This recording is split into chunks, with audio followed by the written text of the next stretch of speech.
Kids bloom at such different rates and in a variety of ways. But are there certain signs of emotional maturity in teens we should be on the lookout for in our tweens and teens? And how do we cultivate emotional maturity if we think our teenagers are lacking in certain areas? Before we jump into characteristics of emotional maturity in teens, let's come up with a workable definition.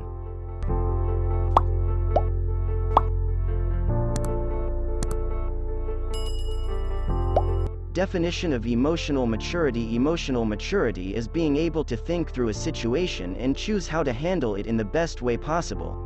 A person who is emotionally mature is in control of their emotions. They recognize what they are feeling and choose how to react in a way that provides the best outcome. Emotional maturity is a recognition of self but also an awareness of others. Teenagers are not adults. I think we can all agree on that. Their brains are still not fully developed and they are going to make poor decisions at times. But nothing magical happens when a teen turns 18 or 20. So naturally, as parents, we should not wait till our teen is 18 to expect some. Mature teens are able to delay gratification. We all want what we want and preferably now. But most of the time life isn't going to happen exactly how we want. So we have a choice. We can either force it to happen by taking a substitute or by cheating, or we learn to delay gratification by waiting. A sign of emotional maturity in teens is the ability to wait for what they want. This may include waiting to drive until they have a license, saving money up for a big purchase, or saying no to dating someone that may be popular but not healthy. Make sure in your home to reward delaying gratification. Point out how proud you are of your teen for making a wise choice to wait. If your tween is saving for a big ticket item, perhaps you can offer to match their money, or a portion, after you see them put in some effort. 2. Taking responsibility for what needs to be done. Ideally, by time our kids are in the teen years, they are no longer waiting for someone to tell them what needs to be done.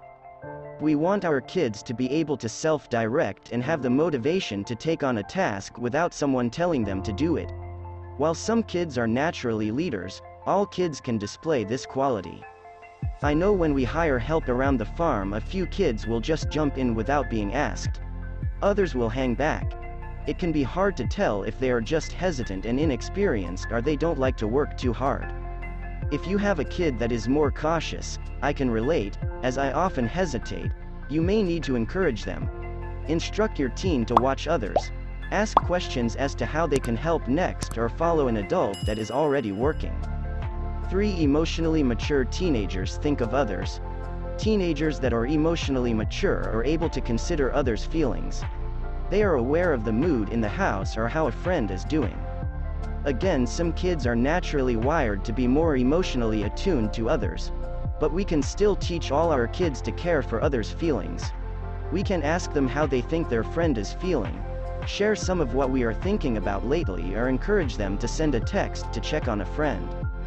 4. Emotionally mature adolescents take responsibility for their feelings. On the flip side of being able to think of others, is the ability to consider their own feelings. While I am always pleased when I see my kids thinking of others, I want them to be able to take into consideration their own emotions. What do they want? How are they feeling? Remember, while we want our kids to verbalize and take responsibility for their feelings, this does not mean trying to control others. In the domestic violence field, I have learned that domestic violence isn't just something adults struggle with. Teens can manifest signs of this in teen relationships. So if you notice your teen trying to change their girlfriend or boyfriend's behavior by intimidating, punishing, or saying it will help them be less jealous, pay attention. This is not healthy. 5. Develop self-coping skills as a characteristic of emotional maturity. We all need to develop healthy coping skills. Healthy coping skills is the ability to calm oneself. Work with your tweens and teens to identify areas in their life that cause them stress, anxiety, or fear. Then develop a few strategies that relieve and calm them.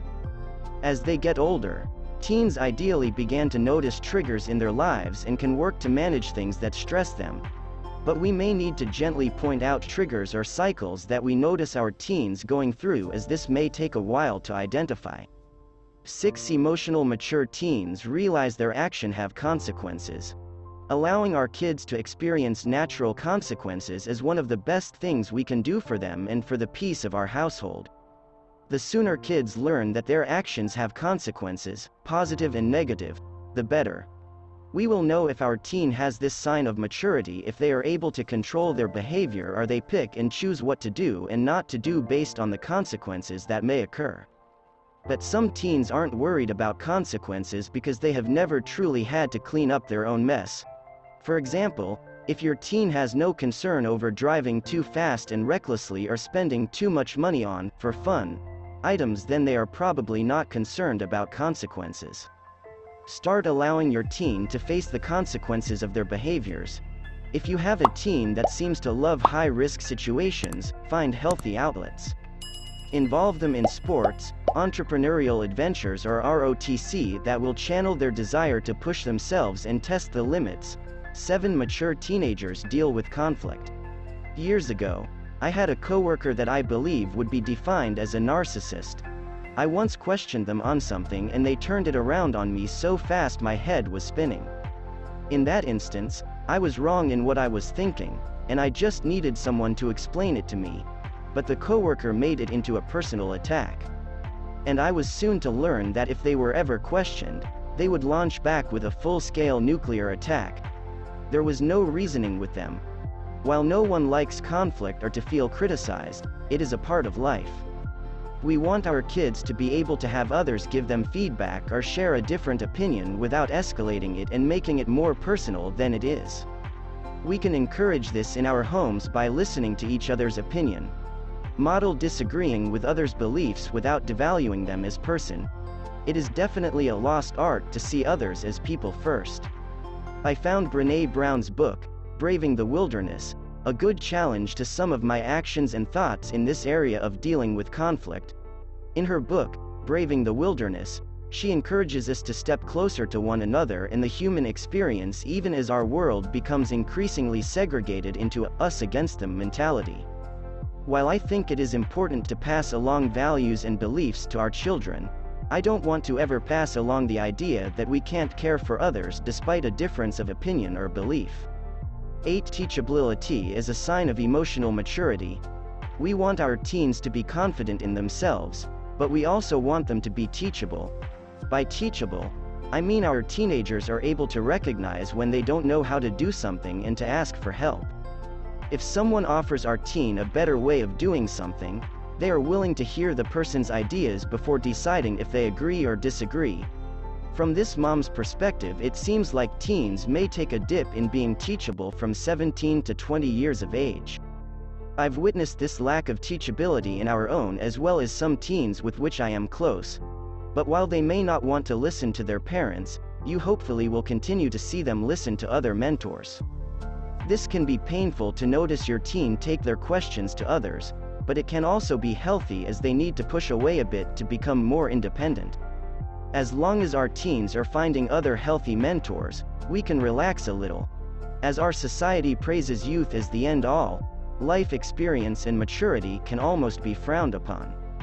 Teach your kids the value of learning from others, to be respectful of adults, even if they disagree, and to learn to ask great questions. So what signs of emotional maturity are you seeing in your teen? Have you identified an area that you would like to work on with your teenagers? Any areas that I left out that you think should be added to the list? Comment and share below. Emotional maturity. We can begin to cultivate emotional maturity when they are young. Then by time our teenagers traverse the teenage years into adulthood, we will hopefully see emotional maturity begin to blossom.